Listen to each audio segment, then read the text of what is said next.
And I just realized I've been talking with my mic muted.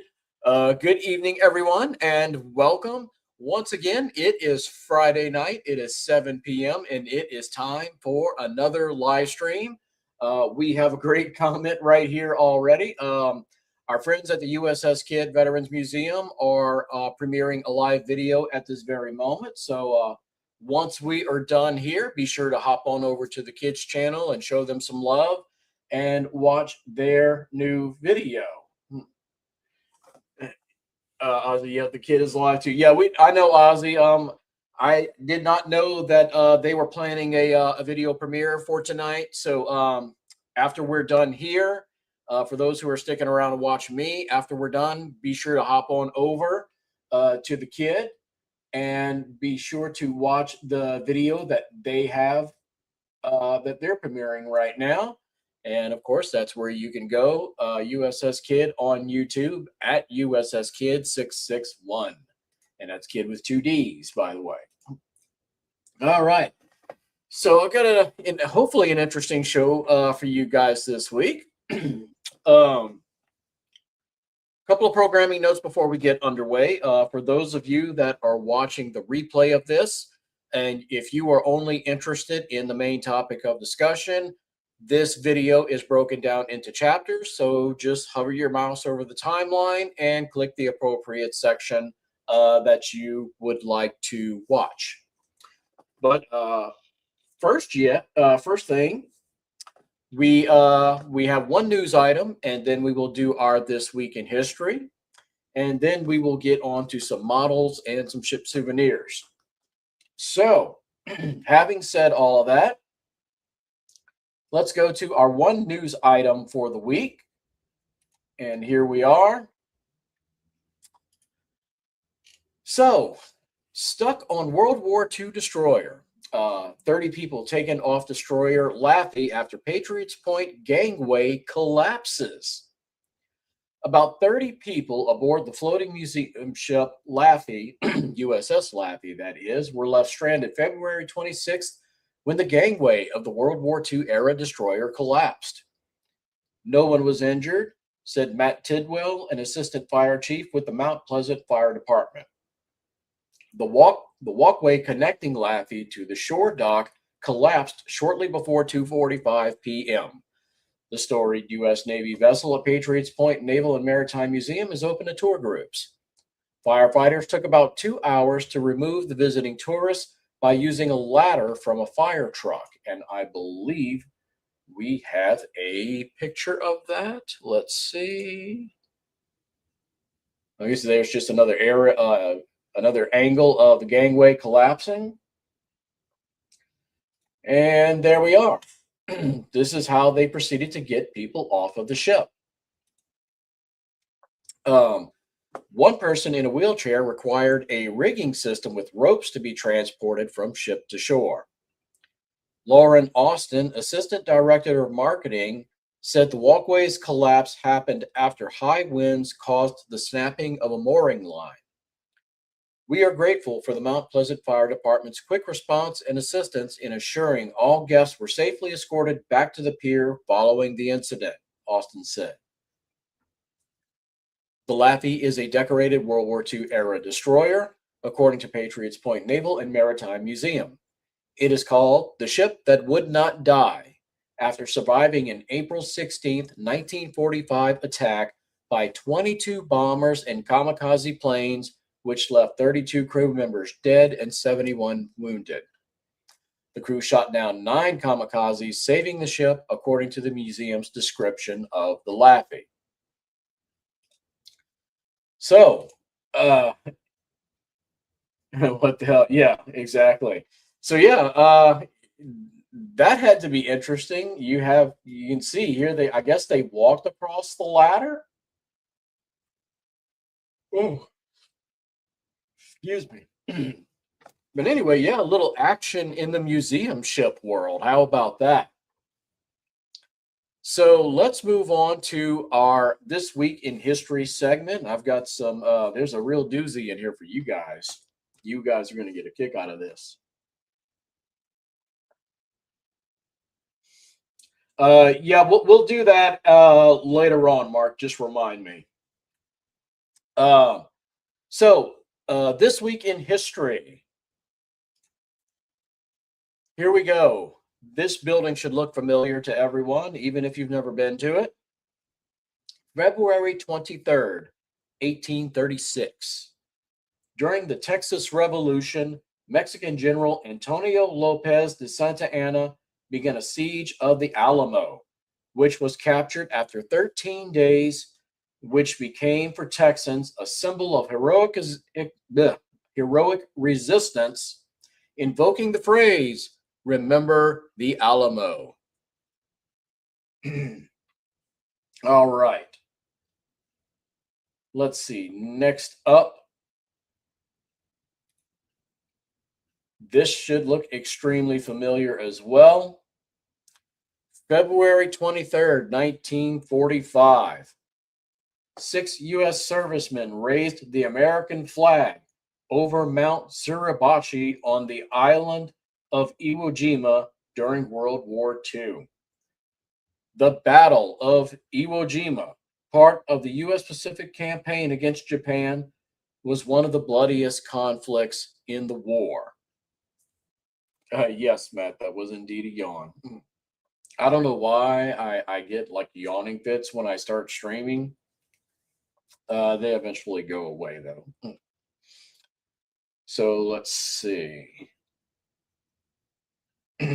Next up, February 24th, 1976. The regime of Fidel Castro adopted the Constitution of Cuba, which mandated the operation of only one political party, the Communist Party of Cuba.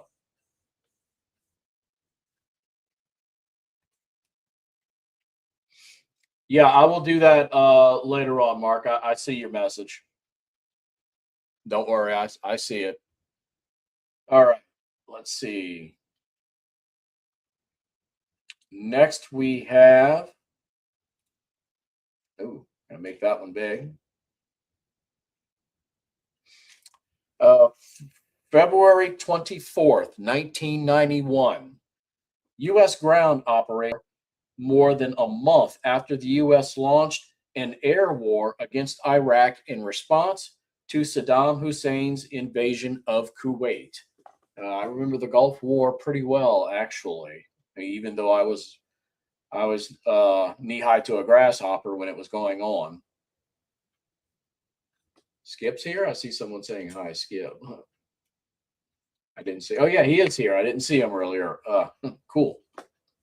Next up, let's see. Here we go.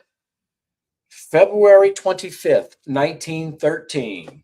The 16th Amendment to the U.S. Constitution, which permitted a federal income tax, went into effect. Let's see. Next, we have, let's make that big. All right. February 25th. And I forgot to put what year this is. Well, it's pretty obvious what year it is if it's on the poster. Let's see. It's not on the poster. Okay, well, uh, bleh. I can't believe I messed that up. But anyway, American boxer Muhammad Ali, known at the time as Cassius Clay, became the world heavyweight champion by knocking out Sonny Liston in 7 rounds. 1965. There we go. There we go. Thank you for that, Ozzy. Appreciate it. And let's see. Next up, we have this guy who should look familiar to everyone. February 26th, 1814. Napoleon escaped from exile on the island of Elba this day and, gathering support en route, retook power on his return to Paris on March 20th, ushering in the 100 days. All right. Before I show you guys the picture of what the next one is, February 26th, 1914 is the date. What happened on February 26th, 1914? Can any of you ship nerds? Let's see what you got here. February 26th, 1914. Anybody know? It's ship related, guys. I'll throw you that hint. February 26th, 1914. Skip, hey, I appreciate Skip. At least he's being honest. Not without cheating. Ozzy says World War One. No, it wasn't World War One, Ozzy. Okay. Buddy, did you cheat or no? I'm curious. February 26, 1914, the launch date of the final ship in the Olympic class. The launching of Britannic, the third and final Olympian. And I got another picture. Here she is coming down the slipway. And we got one more of her after she's in the water. She's looking mighty fine right there. Of course, she always does. So there's that. So, yep. February 26, 1914, Britannic hits the water. RMS Britannic would have probably been my favorite. I think she would have been a lot of favorites for a lot of folks had she went on and had the career that Olympic had. All right, we've got 2 more. February 27th, 1951. The 22nd Amendment, which effectively limited to let me restart that. The 22nd Amendment, which effectively limited to 2 the number of terms a U.S. president may serve, was ratified. So this day, 1951, is when presidents were limited to only 2 terms in office. And of course, that was more than likely attributed to the fact that FDR served 4 terms in office. And the last one for this week in history, February 27th, 2015. This guy should look familiar to everyone. Leonard Nimoy, who is best known for his portrayal of the stoic, cerebral Mr. Spock in the sci-fi TV and film franchise Star Trek, died at age of 83 years old. And that is it. Who was the longest president in office? Ozzy, I'm going to go on a hunch and say FDR because of the fact that he served out 3 consecutive terms and he died in the 4th term. So he had at least 12 years or so, 12 years, maybe more in office. So I would say he was the longest. No one ever served longer than him, would be my immediate guess. Okay. So let's get on to one of our main topics for tonight, which would be you guys have seen, for those of you who have watched the channel for a long time, you know that Ozzy, who was VP, Truman was his vice president. You know that I've done a lot of model building. I've got a lot of scale models, and I have put the building videos on the channel, but I don't have any place where I've kind of showcased all of them all at the same time. So I thought that's what I would do this week. I'm going to get a model. You're going to get an Olympic model. Good luck trying to find a model of Olympic. I wish you all the best with that. So anyway, the way we're going to do it, I'm going to start off with all the warships, and then I'll finish off with the ocean liners, and then I will transition over to our other topic for the evening, which will be I'm going to show you guys all of the souvenirs and memorabilia that I have collected over various ships. Okay, so first, we're going to start off with my lone submarine model, which is right here, USS Drum, SS-228, which, of course, as you guys know, is a museum ship at Battleship Memorial Park, home to USS Alabama. This model is an Atlantis model in 1:240th scale. I'm really happy with the work that I did on this model. I think it came out very well. Drum is spelled with 1 M, Matt. Just pointing that out. But yeah, it's lacking in a lot of detail, but it was extremely easy to put together. It was extremely cheap too. I think I paid like $20 for this model at the most. So the good thing about it was that it came with a whole bunch of different decals and a whole bunch of different ships. It wasn't specifically USS Drum. The kit is called like Gato class fleet submarine, and you've got the different hull numbers and names for multiple Gato class subs. Drum was one of them. I've been on the Drum many times, so naturally Drum was the one that I chose to build this model as. And of course, if I want to ever build any other models or any other subs using this same kit, all I got to do is spend another $20, build the model, and I've got another different Gato class submarine. Correct, Skip. Just a Gato class. It's a generic Gato class model, and they give you the different names. They give you the different decals, and like I said, I naturally went with the Drum. So next up is what happened to subs during World War II? Can you flush the toilet? When we did the tour of the Drum, Ozzy, they did explain how going to the bathroom worked on a World War II submarine. I honestly forget the story, so I don't want to tell you the wrong thing. I will look into it, and I'll research into that, and I will try and have you an answer for that. So moving on to the next one. You've seen this on the channel many, many times. This is my model of our beloved USS Kidd DD-661. And truthfully, there is no model of DD661.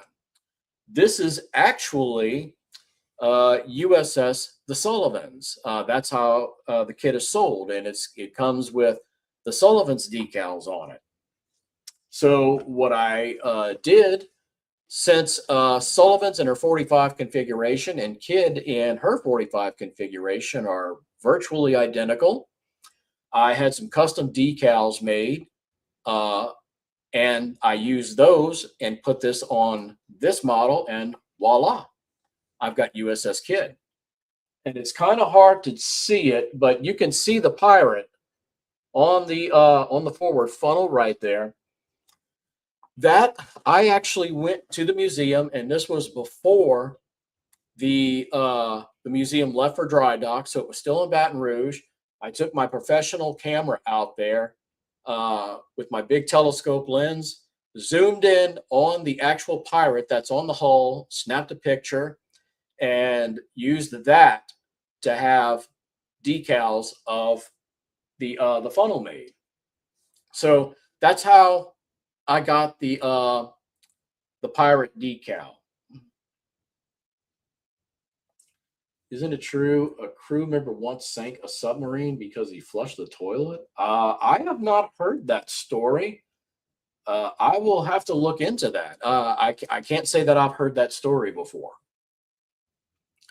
So yeah, that is what this one is, and this is the Trumpeter kit. It's actually Trumpeter USS the Sullivan's kit, and it is in 1 to 35, 1 to 350 scale. And I'm actually, I did buy another copy of that kit with the intent of building the Sullivans. It's kind of been going on for a long time, so I actually just picked up on it again last weekend. All right, Skip's got some information for us. Let's see. On April 14th, 1945, the German submarine U-1206 was forced to surface and was subsequently scuttled after a crew member. We lost the rest of it. I'm assuming it's something to do with the flushing of the toilet. All right. So moving on to the next model. So if you notice, I'm going from the smaller ships to the larger ships. So submarine, destroyer. Next will be cruisers. Then we will follow that up with battleships. And next up is this kit here. This is the USS New Orleans CA-32, one of my favorite World War II ships, lead ship of her class. And this is the Trumpeter 1 to 700 model. So, of course, in real life, this ship would have dwarfed the destroyers, but there is no 1 to 350 scale of this model. So I bought the only kit that was available of this model, which is a 1 to 700. So it looks like, kind of putting them together, the destroyer actually looks much larger, but obviously in real life, that would not have been the case. So let's put these back where they are. All right, next up, the battleships. And let's see, let me slide this puppy out. And this here is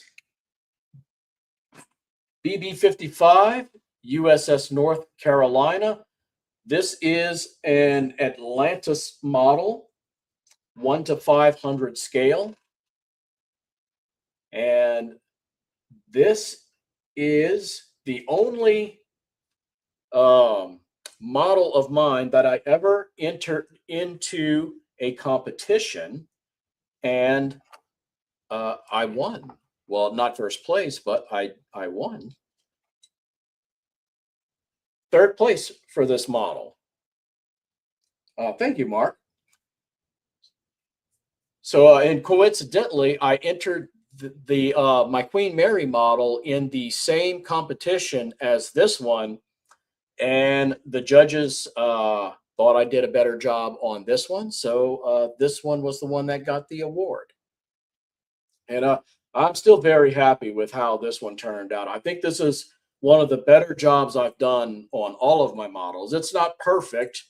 I didn't know how to putty at the time I built this model. So you can see a seam right here where the pieces connect. Had I known how to do putty at the time, I could have puttied that, sanded it down, make it look flush like it's supposed to, and it would have came out a lot nicer. But you know, you live and you learn.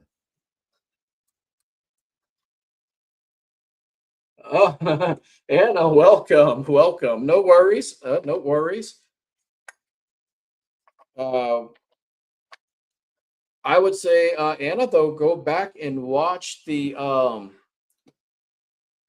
the news item we had for this week because it involves museum ships. So I think you'll find it very interesting.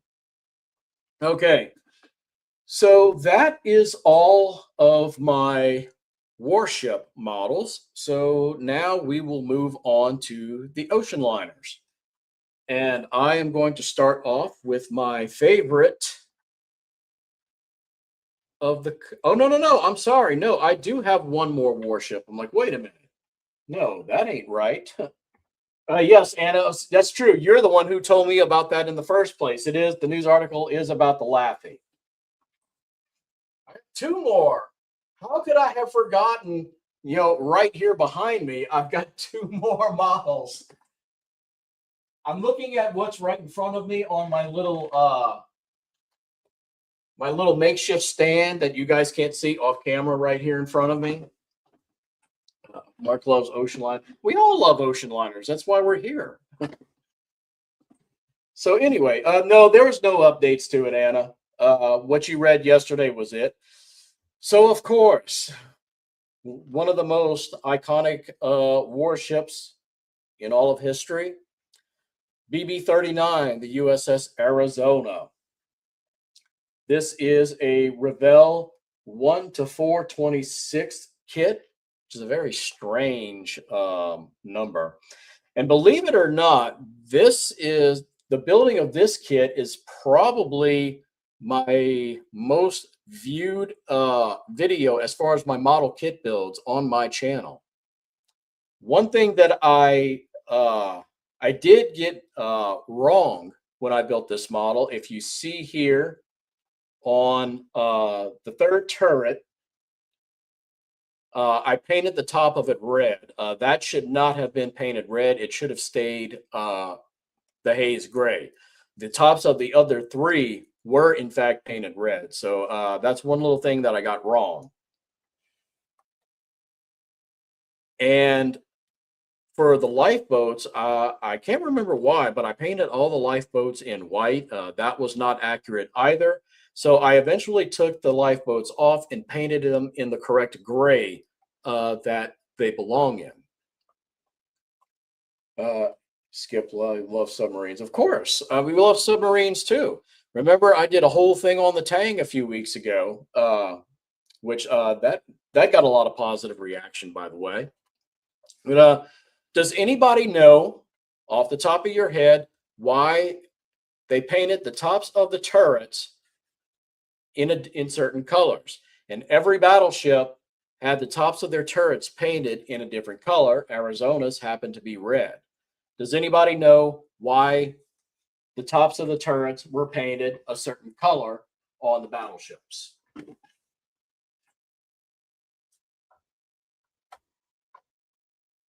Okay, and we'll grab the next one.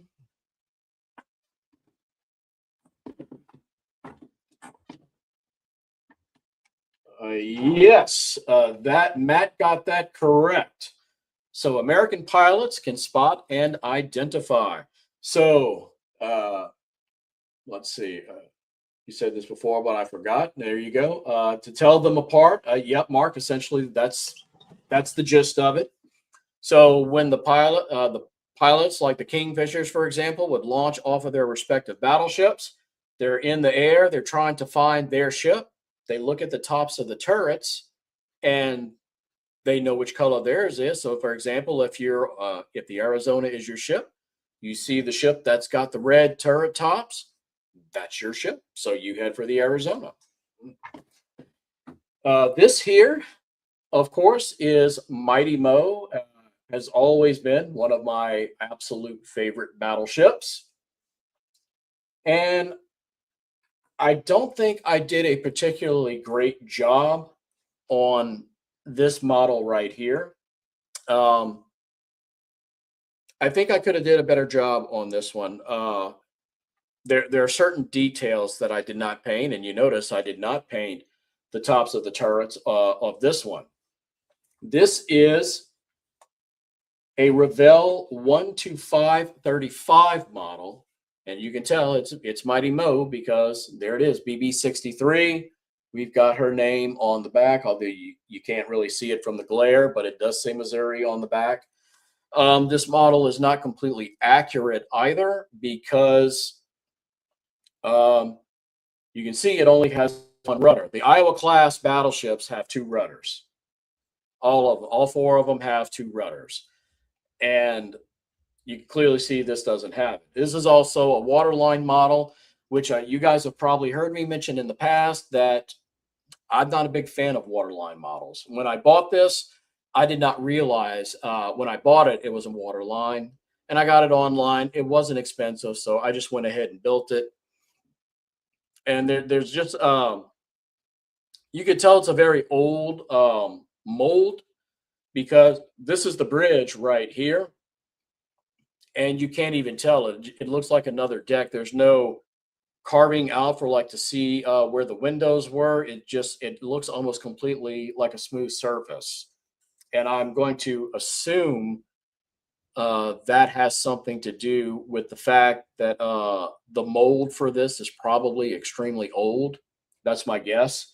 Of course, if any model building professionals end up watching this and they know otherwise, they can correct me in the comments. What movie she in with Steven? Are you talking about Steven Seagal, Ozzy?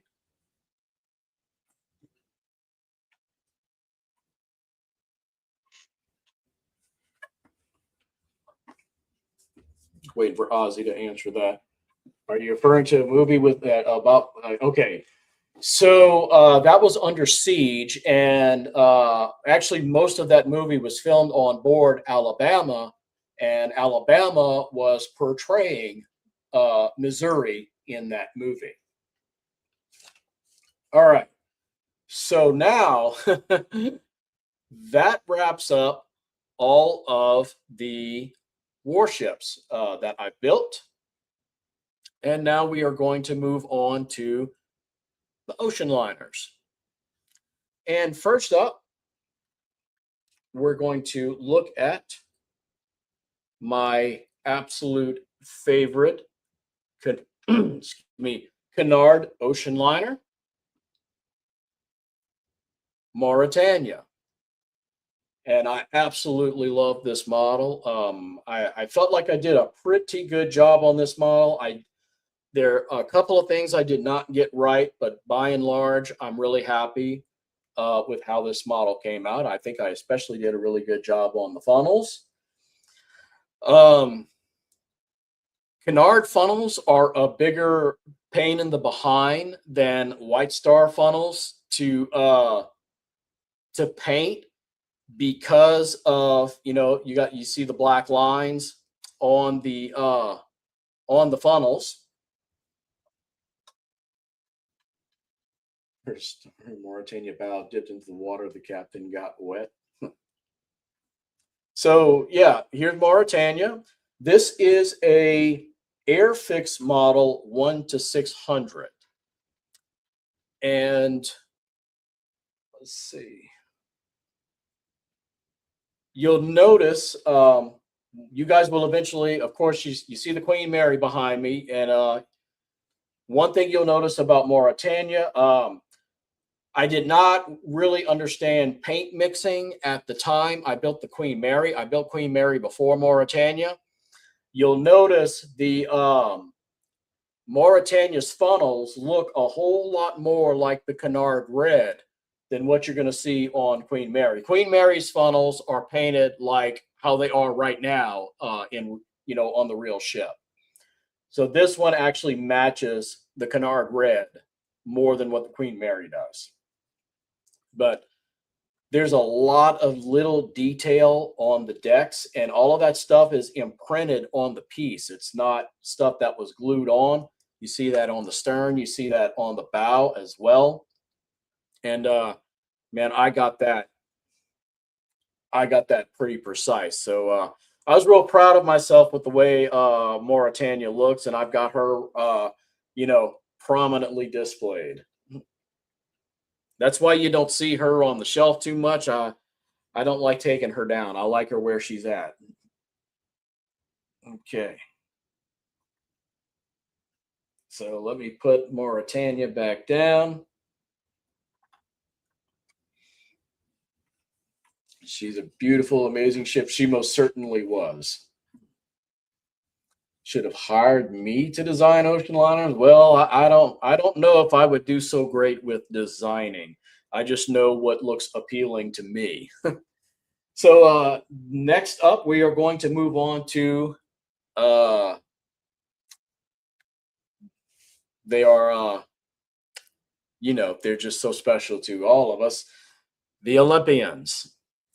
And first up is this Titanic model that I've got. This is a larger Titanic model. You guys have seen many pictures of the three that I have together, but this is a different one. This is not part of the other three. This is a Revell 1-570 model. And this one is not quite as accurate as the models you're about to see, which is another reason why I bought those models, aside from the fact that I wanted all three in the same scale. But, just for example, you can see the loading cranes. They're not correct. The only thing I could think of is that they designed them this way because they wanted to portray the cranes like in the up position, and maybe I should have painted that top piece right there black to insinuate that would be like the cables that were on there. That's my only guess. But anyway, it still just looks strange to me. Even if I would have done that, I see the antennas. Yes. But this is one thing about this model. I did the best job as far as running the Marconi lines. I did the best job of that on this particular model. You can see it might not look it on the camera, but there are the four. And I've got the four going into the exact position on the deck where the wireless shack would have been. So where's the D-deck gateway door? It is not, I don't think it's on here, Ozzy. Well, no, let me see. BC, it's about right here. It's very hard to see. I don't know if it's going to come up on the camera, but it's essentially right there. So now we're going to move on to the next three. Mark, try to contain yourself here, because guess what's coming up next? So the next three are all in 1-700 scale, and they are all Revell models. Ozzy the Crow's Nest is on there, and it is painted white as it should have been. You can see it right there. So there you go. All right. So 1-700 scale, and these three are more accurate than that larger one. Here you go, Mark. Here is Old Reliable in all her glory. RMS Olympic. So A couple of notes about this particular model. Essentially, what they did was they made the hull and the superstructure correct. As you can see, A deck is completely open as it's supposed to be. B deck windows are evenly spaced. Some of the things that the rest of the model, though, they didn't change anything from the Titanic kit. They just made the mold for this part of the ship, put the all the rest of the pieces are Titanic. They put it in the box and sold it as Olympic. So there were a very few slight modifications I had to make in order to make it more accurate to Olympic, but we're talking very, very minor changes. And you can see I got the wood deck. I essentially bought the Titanic wood deck, which I knew would fit essentially perfectly on here, and it did. Only thing was, it did not come with the decals. So I had custom decals printed. And if you look real good, you can see her name right there. It probably won't show up on camera, but trust me, it says Olympic. And on the back, it says Olympic, Liverpool. Marconi wires. And this model, unfortunately, this model was too small for me to put the 6 lines on each side of the funnels. So I made a creative decision, and I did 3 wires per each side on the funnels. And hey, it looks just fine to me. And I did that for all 3 ships, by the way. All right. Next up, of course, you guys know who's next. And here we are. Here is Titanic. So again, this one is a lot more accurate than the larger Titanic model I just showed you guys, even though it is a smaller model. And again, let me try and back away. I don't know if you can see it or not, but this is a good change from the Olympic model. They did space out and put some of the gaps in the B deck on Titanic to represent, of course, the fact that she had private promenades, whereas Olympic did not. So that was a nice little catch by Revell. I thought at first they would just open up the A deck on Olympic and just, leave that one change, but no, they actually got that right between the 2 ships. So I was very happy to see that. So there's Titanic. And lastly, this is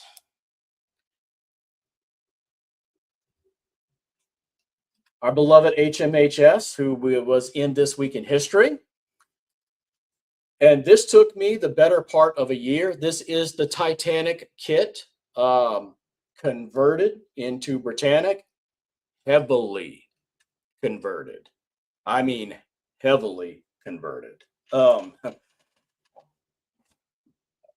This, yes, Matt, the elusive seaweed green. But actually, that was not for Britannic. That was for a different model. That was not for Britannic. But yeah, guys, this is a heavily, and I mean heavily, modified 1-700 Revell Titanic model. And I would argue that she is about, I'd say 99% accurate. There's only one thing for sure that I know I did not do. You can see the gantry davits. They are 3D printed gantry davits. To get it 100% accurate, I would have had to take some of the boats off of these 2 aft ones and put a little motorboat on there. And luckily there were spares. And as I attempted to do that, I broke both of those sets of gantry davits. So I didn't want to risk breaking any more because the company that printed these went out of business. So it's a sacrifice that I had to deal with. So the only thing that she's missing that would have made her 100% is to have motorboats on those gantry davits. It was looking good, but I thought you were playing Resident Evil. No, Billy, this is not a gaming channel.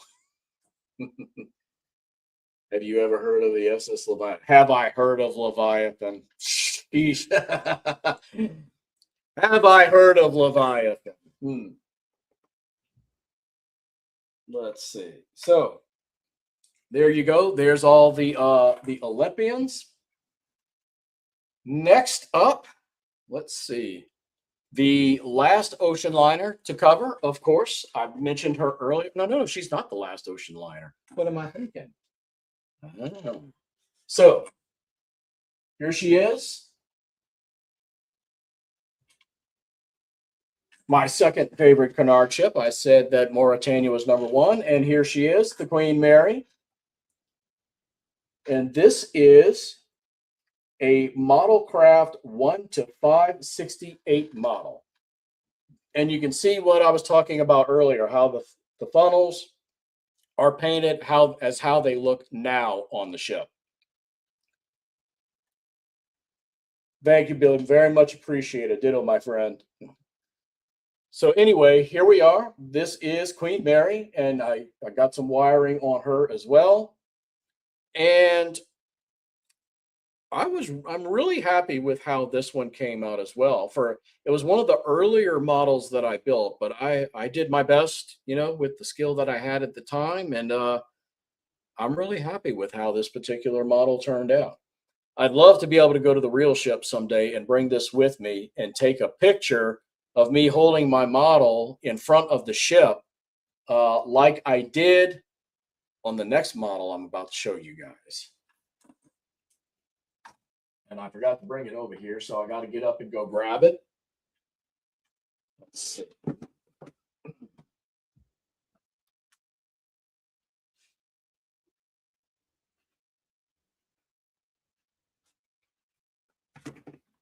All right.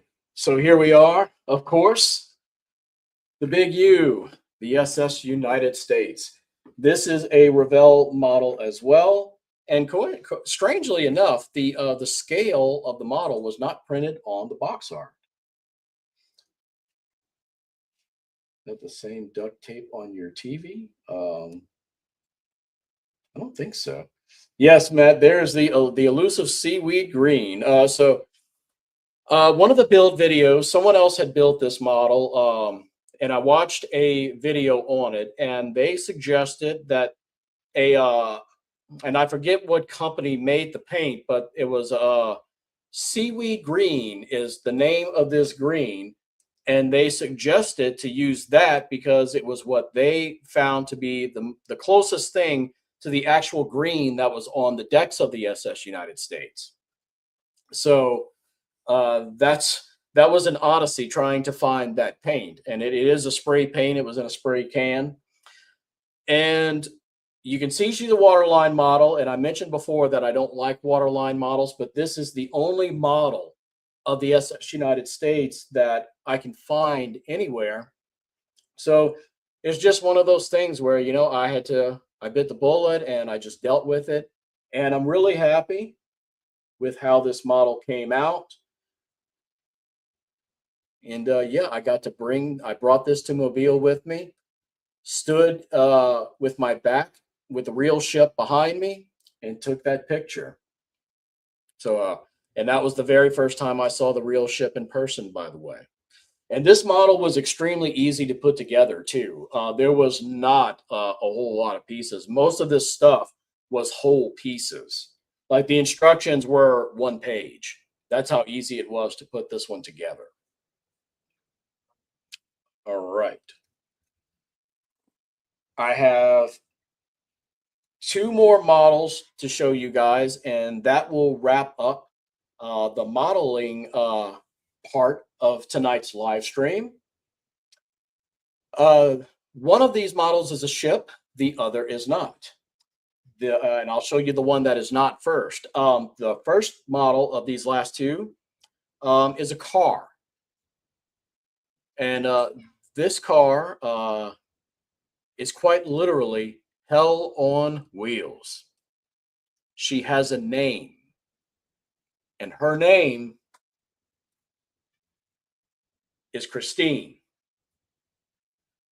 This is an AMT kit, 1 to 25 scale. And yes, this is the 1958 Plymouth Fury from the John Carpenter movie Christine.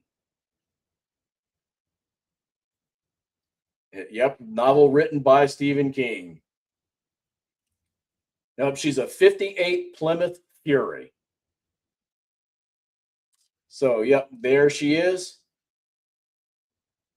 Christine. All right.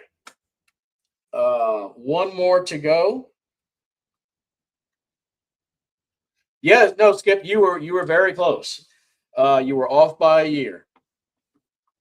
One last model, and this one is a ship too. And here she is, my all-time favorite science fiction ship. USS Enterprise, NCC 1701.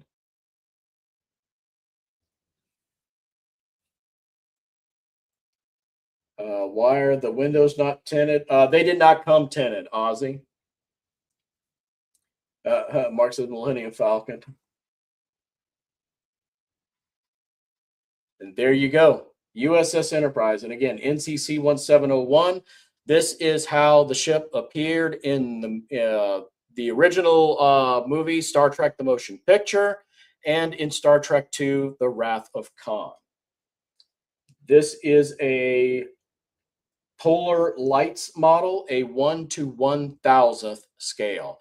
So if this is 1 to 1,000 scale, I can only imagine if the ship was real, how enormous that would be in real life. And the ships that followed this in the timeline were even larger than this Enterprise by a lot. And there you go. So,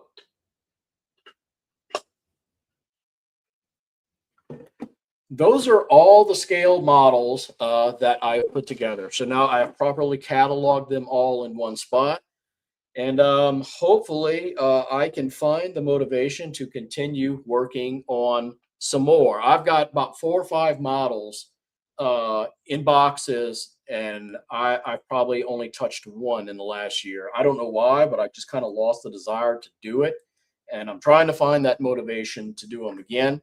And I actually started working on Sullivan's again last weekend. So hopefully I can use that as a foundation to get motivated again to do them. Oh, Ozzy, you're quoting the self-destruct sequence from Search for Spock. I know exactly what that is. Okay, last segment is I know about the USS. Yes, Skip, you do need to build it. So last segment for this evening is I'm going to go through some of my ship memorabilia that I have collected. And I'll start with a few books. It's a foregone conclusion that I would have this in my collection. I'm sure you guys already know that. It's been on the shelf right there behind me many times on the live streams. Essentially the be all end all for Titanic if you're going to look up books. Although I highly recommend for Titanic books, if you're going to listen or read Titanic books or listen to audiobooks, make sure you check out Lawrence Beasley's book and Archibald Gracie's. This book right here, Dead Wake, The Last Crossing of the Lusitania. If you have not checked out this book and you want something on Lusitania, I highly, recommend this book. I read this one completely through. I could not put it down. You will learn a lot about Lucy's final voyage. You will even learn about a few things prior to her final voyage. So this is essentially in my opinion, the On a Sea of Glass for Lusitania. Skip, I do not know if there is an audiobook. I would think that there is, but definitely check it out. If there is, I do not think you will be disappointed. Mark says he has this book and it's good. Okay. And my last book is The Life of Destroyer Captain, The Life of Ernest E. Evans by James Hornfisher. He is also the author of Last Stand of the Tin Can Sailors. This is about the captain of the USS Johnston.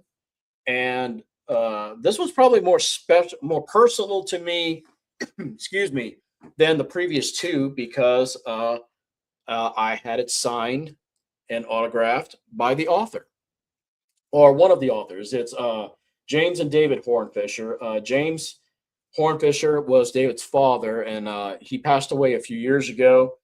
David finished the book, and I went to the Kid Museum because they had a book signing for this.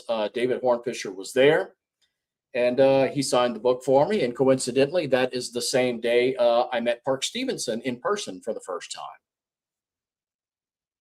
All right.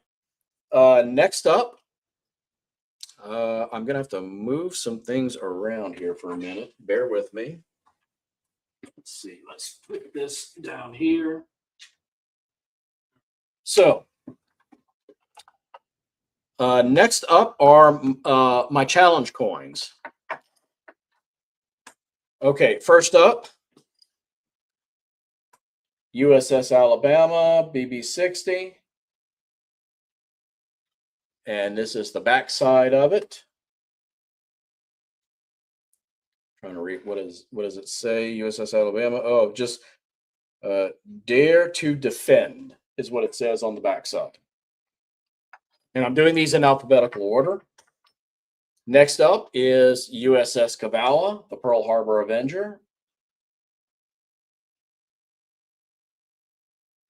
And the back side of this one. Trying to get these in focus for you guys. The ship that sunk the Shikaku, the Pearl Harbor Avenger. Next up, and if you guys watched the video last night, the only active warship I have been on out of this, USS Farragut, DDG 99. Damn the torpedoes, full speed ahead. And this is the other side of it. And this one spins like so. And of course, next up, our beloved DD-661, Pirate of the Pacific. And on the back side, USS Kidd, DD-661, Baton Rouge in gold. And I have two for Kidd because she had a special dry dock challenge coin. And this is it. Partners in preserving Louisiana's flagship. Well, she's really America's flagship. She is an American vessel, but you know, she has a special connection to us because she's been in Louisiana longer than she's been anywhere else in the world. So next up, John Paul Jones said what, Ozzy? Next up, USS Stewart. There are only two destroyer escorts in the United States as museum ships. USS Stewart in Galveston is one of them. And this is the back side of it. It's kind of hard to read all of this. So let me read it for you real quick. Let's see, DE-238, Edsel class destroyer escort.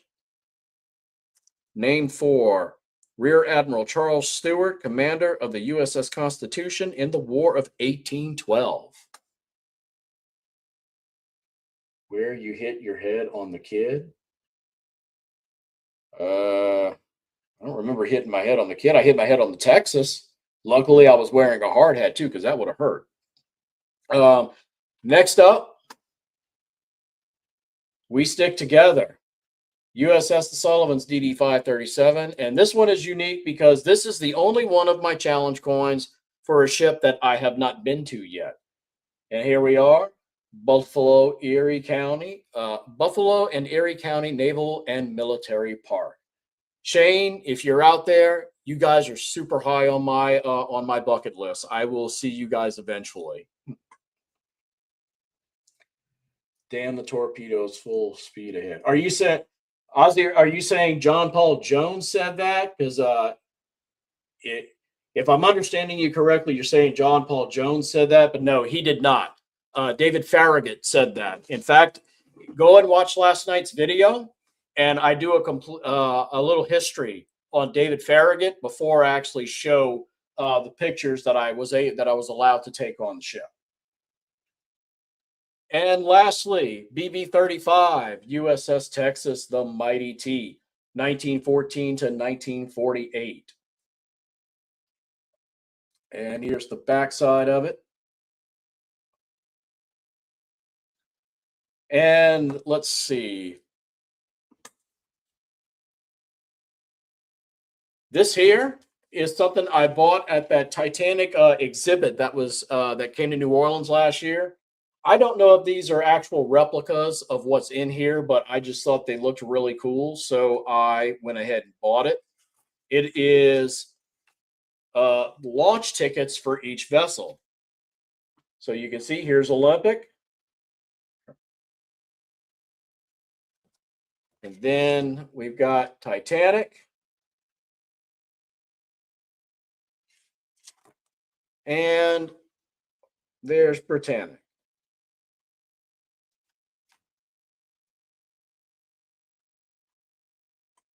Building an old Lindbergh Raspberry model right now. Small scale kit, about 1/100 or so. Oh, cool.